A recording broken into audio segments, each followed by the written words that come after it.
Welcome to Deep Thought. Jumping to conclusions off of little information. I'm going to tell you why. This is a little personal. Sometimes, like every now and then, I do check out I'll check out where my name's being said across the net outside of YouTube. Sometimes on YouTube. And it's amazing. Like people will see very little. Like on this one website, they saw very little. Basically, information and came to some conclusion. I've actually had that happen on YouTube. People see very little and say, oh, well, you don't have this, you don't have that. And I'm just like, well, you can't tell what I got off of. I'm sitting in a stationary place. You don't know. It could be a room in a mansion. It could be a room. It could be just a wall in a studio. Or, just based off of just seeing where I drive or whatever.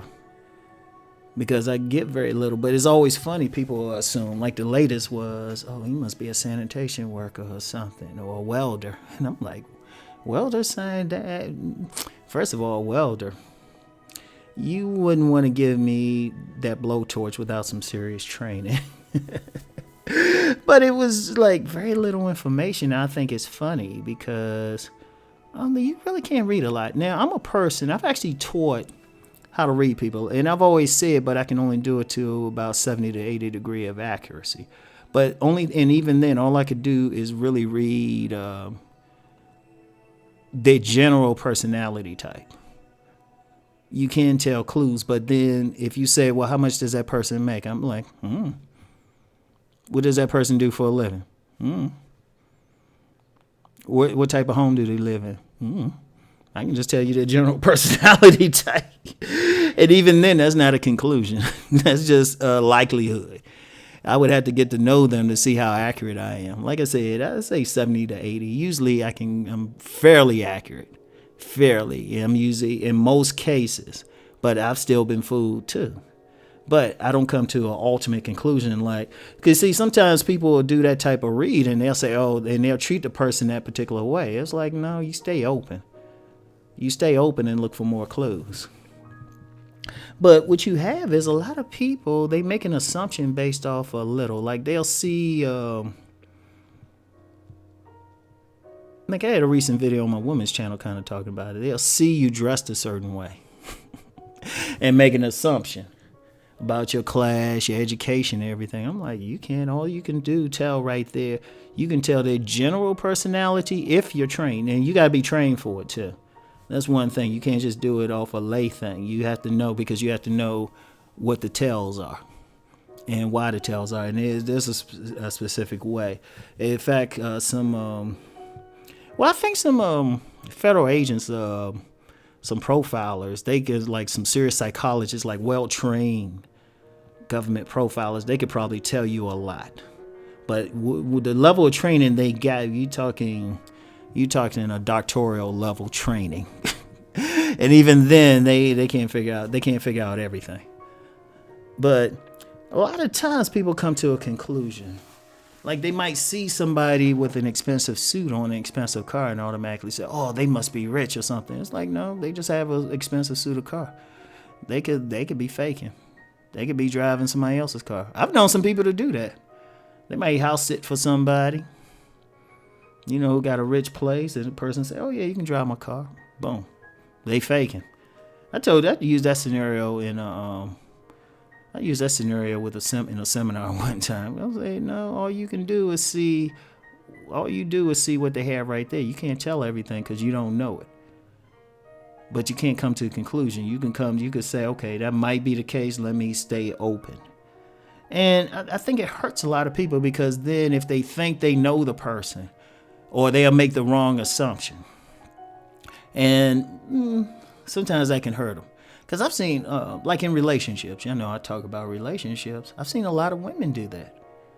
They'll reject one guy because of how he was dressed or something, and then go for the other guy because he's flashy, but the flashy one is evil and has negative intention, while the plainer dressed one has good intentions, but you came to that conclusion based off of some very superficial information. See, one of the things too, unless you can see the whole picture, like if I was to look at somebody, like people ask, like people, I might see their picture, and there's some stuff I can tell, but it's like some basic stuff, it's some holistic stuff that's just something with all humans. But even then, I can't tell everything. I always say I gotta see the whole body, and not a naked body. No, I'm not. If you want to send me that, if you're a lady, if you're a dude, I'm send a picture back and say, damn, why you waste 5 seconds? But you can look at a body. You have to look at the whole situation, the whole person.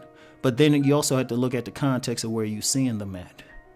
You got to look at everything. And even then, if you want to know the whole picture, you probably have to talk to them and interview them. And then everything comes into place. And then not only interview them, but you have to try to ascertain if they're telling you the truth. And there's actually some tricks to that. People who work in investigative fields, they can tell, like professional interrogators, they can have an idea that generally you might be lying, because even then somebody could just have a nervous tick.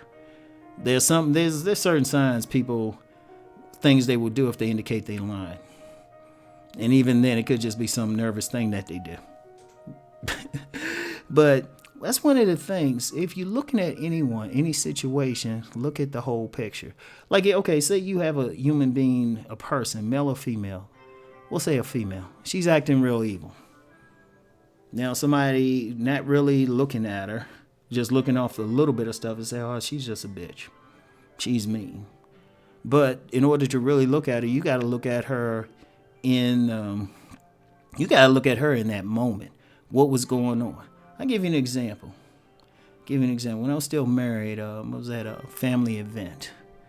I was at my co-parents' family event. She had one of her relatives came in and she just blew through, and she was not nice about it. She wasn't nice. She really wasn't. Yeah, almost annoying. And I was like, damn. Now, if I judged her on that little bit of information, that little bit of observation, I think, oh man, this is just a mean-ass woman. But getting more information, found out there was some trouble in her travel.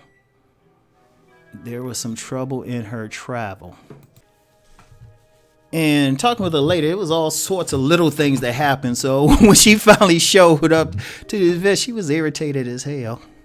But then later, with more information, getting to talk with her and interacting with her, it was probably one of the sweetest people I've ever met in life.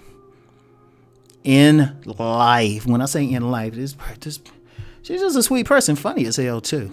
He had a brother dying. I was like, man, she was the coolest person. Shit, I ask about her sometime. Just like, hey, how's your auntie doing? With her crazy self. But see, sometimes though we don't see the whole thing, because you gotta like look at a person, you gotta look at the environment. Like if you see me, if there's people who see me in one environment, and they'll think, oh, he's just this. Okay, no, let me use a better example. Some of these YouTube videos. Now, anybody who follow all my channels know I have a different energy on each one. On the woman's channel is more like the daddy energy, the uncle energy. If I'm on, say if I do a BGS for Woman Hangout, it's more the player energy. If I'm doing my business channel, more serious energy. If I'm doing this channel, more guru energy. Now, if I'm doing, even on my main channel, the podcasts are more straightforward. If I'm doing a car video, it's more like that cranky uncle driving down the street, because I'm like yelling at people and all of this stuff. Now, if somebody just see one of them, just one of those things, they'll think, oh, they might make the mistake, oh, that's how Rom is all the time. But then if you look at the big picture, you say, no, Ron switches up depending on what he has to do. It's the energy thing. And, you know, the takeaway that you can get from this is, as best as possible, try to see or observe somebody in all energy, like in relationships. Don't get so caught up in what you see right in front of you. Pay attention. Pay attention. Even if it's good, what you see right in front of you, it could be great. Pay attention to what else might come. and then expect it, and just expect it's normal. We all got our evil side, all of us do, and it manifests in different ways, but then we all got our good side. So the thing is, get as much information, get as much knowledge, try to see the thing holistically. When you see that person, pay attention to their environment. You know, the day I'm taping this, there was an environment where, on YouTube, we got that whole Pookie and Ray Ray thing. Well, when I was at the grocery store, I was outside talking to some folks, and they were all Pookies, racially mixed too. It was some white guys and some brothers mixing. All of them were Pookies. All of them were Pookie and Ray Rays, even the white guys. But I'm sitting there just kicking it with them like it's nothing. Like it's nothing. I would have the same dudes come roll with me in a fight. So, but if somebody see me in that environment, they would say, "Oh, well, Ron can't be too intellectual. He hanging around with them." But then you might see me again someplace else at a metaphysical seminar, where the presenter is presenting some deep knowledge, some deep academic level knowledge. But that's just as me too. So anybody would see, you would have to say, okay, let me see Rom in all his environments. So anyway, and this ain't about me. I just use myself as an example. I like to use myself as an example. I don't like to put people without this express, sometimes written permission as an example, even when I say stuff. Sometimes, and there's a lot of times I might mention somebody, I already talked to them first, and they say, hey, you can use me as an example. So anyway, that's all I have for today. Keep rising and transforming. Peace.